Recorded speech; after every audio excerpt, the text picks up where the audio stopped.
Bonjour bien-aimés dans le Seigneur, je bénis Jésus-Christ notre Seigneur et notre Roi, notre frère, notre Père, notre Dieu, lui qui représente tout en nous et dont on doit tout donner pour que nous puissions vivre comme lui, car en lui nous avons tout aussi. En lui nous sommes appelés à vivre avec le Père et sans lui nous n'avons rien. Bien-aimés, je bénis la présence de Dieu ce matin parce que aujourd'hui c'est une nouvelle journée qu'il nous a donnée, une belle journée pour commencer avec lui encore. C'est une grâce et c'est par la joie qu'amène le Saint-Esprit dans nos cœurs que nous allons parler de sa part et il va nous utiliser pour que nous tous nous puissions acquérir sa pensée du jour. Bien-aimés, aujourd'hui nous allons partager dans le livre d'Apocalypse le chapitre 1. Je vais lire à partir du 9e jusqu'au 11e verset que je lis au nom de Jésus-Christ. Moi, Jean, votre frère, qui ai part avec vous à la tribulation, au royaume et à la persévérance en Jésus, j'étais dans l'île appelée Patmos à cause de la parole de Dieu et du témoignage de Jésus.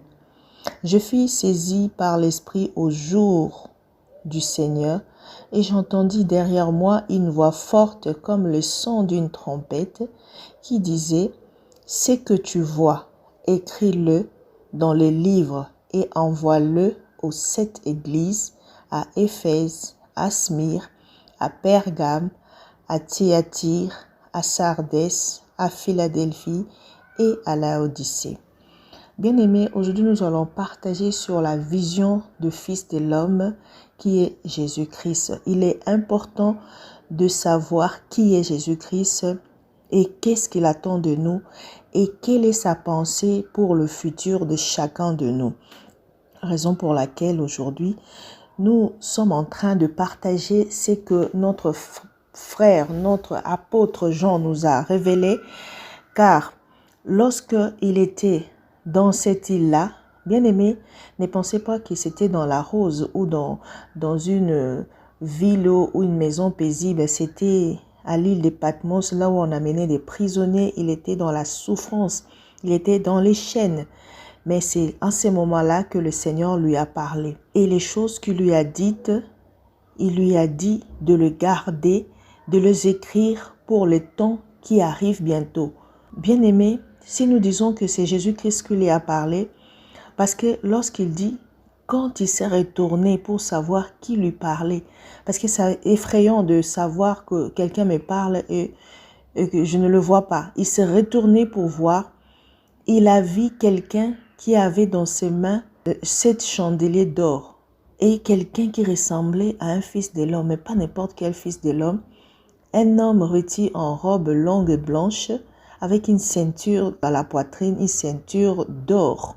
Et ça, ce sont des images qui nous montrent que c'était Jésus-Christ. La Bible nous dit que c'était une révélation de Jésus-Christ pour lui, que Dieu lui avait donné pour qu'il en parle à ses serviteurs, des choses qui arrivent bientôt et des choses qui sont déjà.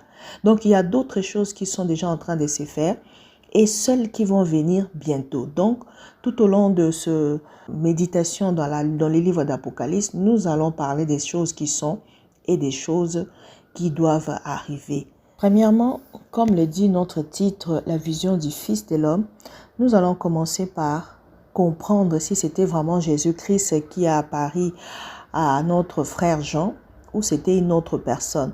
Parce que tout au long de notre lecture dans la Bible, si tu es quelqu'un qui médite jour et nuit, il y a des signes qui peuvent attester que cet homme-là était Jésus-Christ ou s'il ne l'était pas.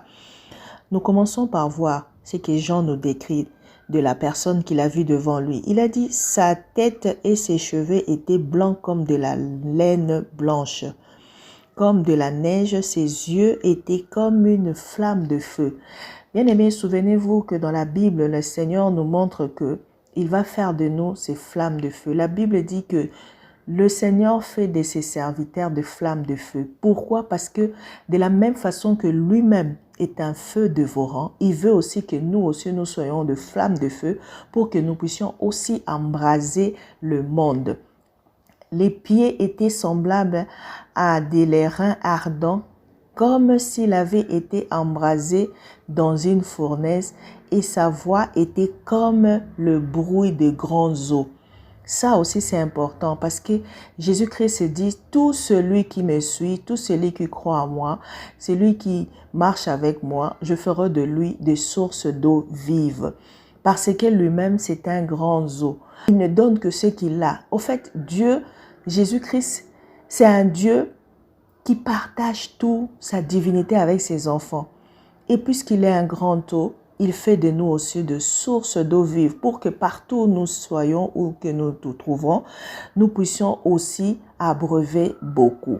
Il avait dans la main droite 7 étoiles, dans sa bouche sortait une épée aiguë à 2 tranchants et son visage était comme le soleil lorsqu'il brille dans sa force. Bien-aimés, souvenez-vous que la parole de Dieu, déjà dans Hébreux 4:12, nous dit que la parole de Dieu est vivante et efficace, plus tranchante qu'une épée quelconque à 2 tranchants, pénétrant jusqu'à partager l'âme et esprit, jointure et moelle. Elle juge les sentiments et les pensées du cœur.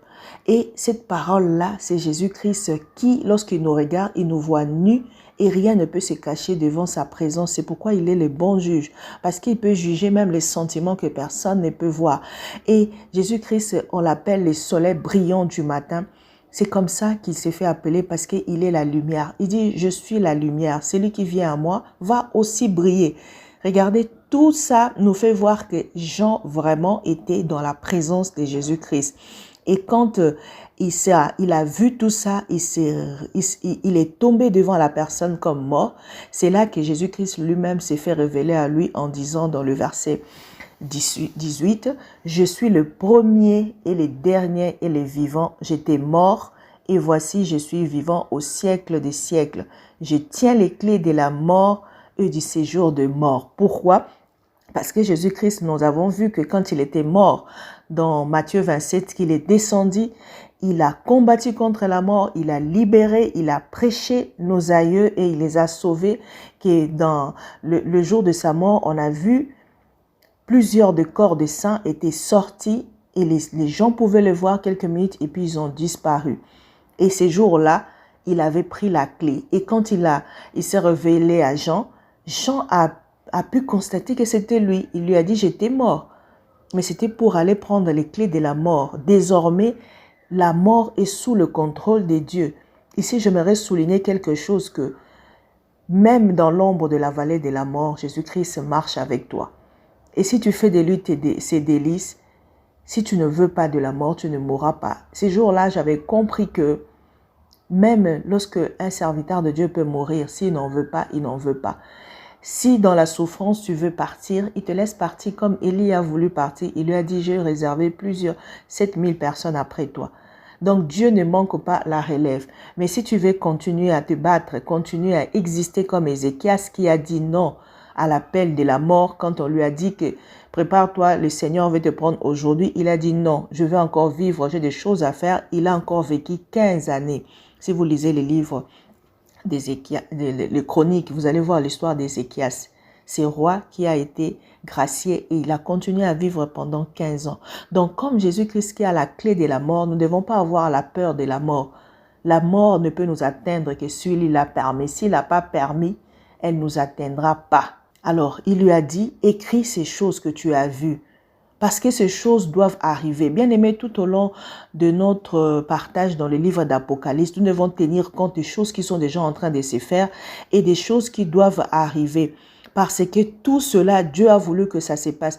Au fait, comme au temps de Noé, il était en train de parler par Noé, de préparer le peuple à ces terribles tribulations, à ces terribles temps qui allait venir s'abattre sur la terre, les gens n'ont pas cru. Aujourd'hui aussi, Dieu nous prépare au temps de la fin. Parce qu'il ne veut pas que quelqu'un dise, non, moi, je n'étais pas au courant. Le monde entier, ils vont s'imprégner de ces choses. Et ceux qui ne vont pas écouter, ils vont être à côté de la grâce de Dieu.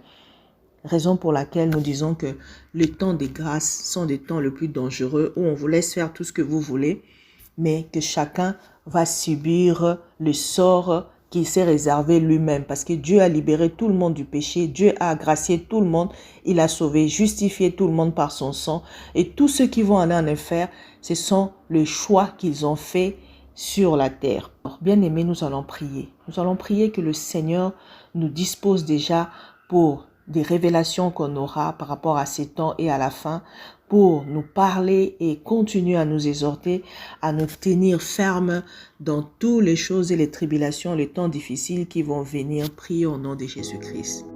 Éternel Dieu de gloire, je te bénis parce que tu es Dieu.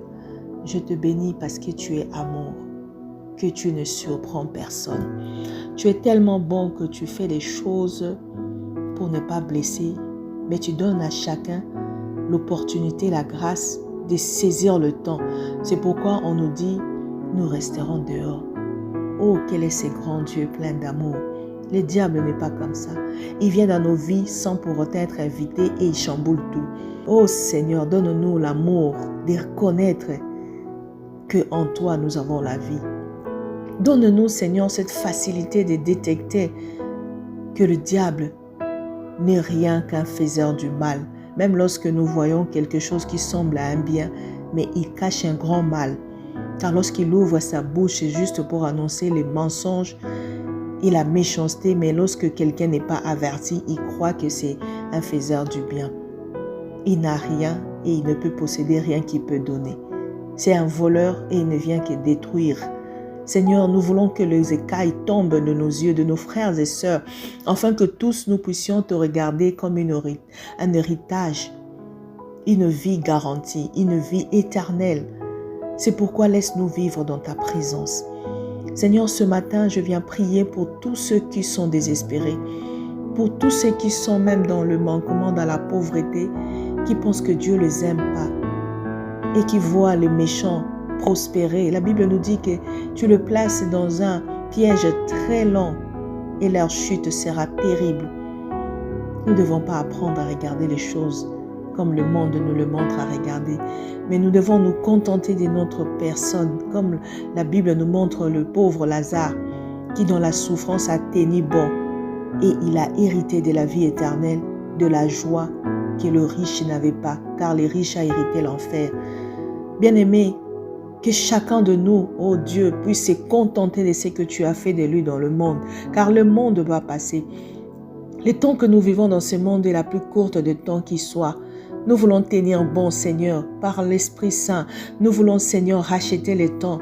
Nous voulons, Seigneur, oh Dieu, que chaque jour, nous puissions nous contenter de ce que tu fais pour nous, afin que nos vies soient attachées à toi. Nous voulons vivre selon l'Esprit.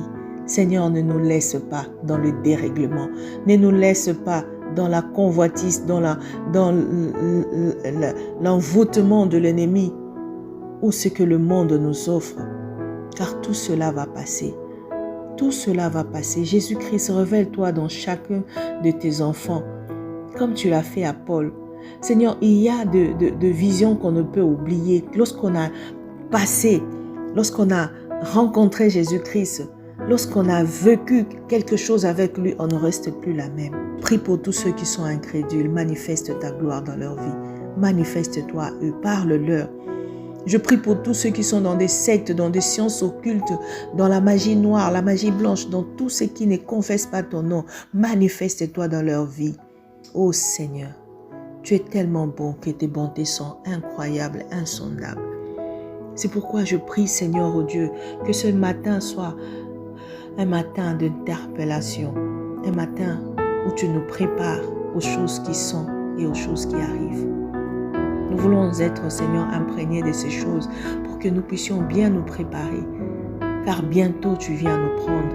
Nous voulons, Seigneur, oh Dieu, être saints. Nous voulons vivre dans l'esprit pour ne pas accomplir les œuvres de la chair. C'est pourquoi je prie que, Seigneur, ton esprit puisse remplir mon frère et ma sœur qui m'écoutent. Nous voulons rester, Seigneur, oh Dieu, dans la foi, dans la doctrine de Jésus-Christ. Nous ne voulons pas nous séparer de ce que nous ont laissé les apôtres, car le fondement que les apôtres nous ont laissé, c'est cela, le parchemin qui nous amène au royaume.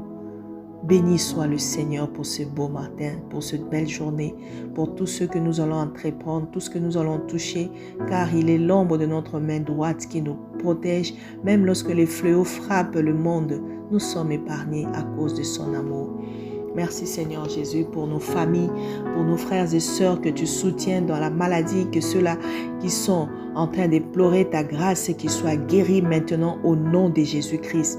Et que le nom de Jésus-Christ soit élevé et connu de tous au nom de Jésus-Christ. Amen.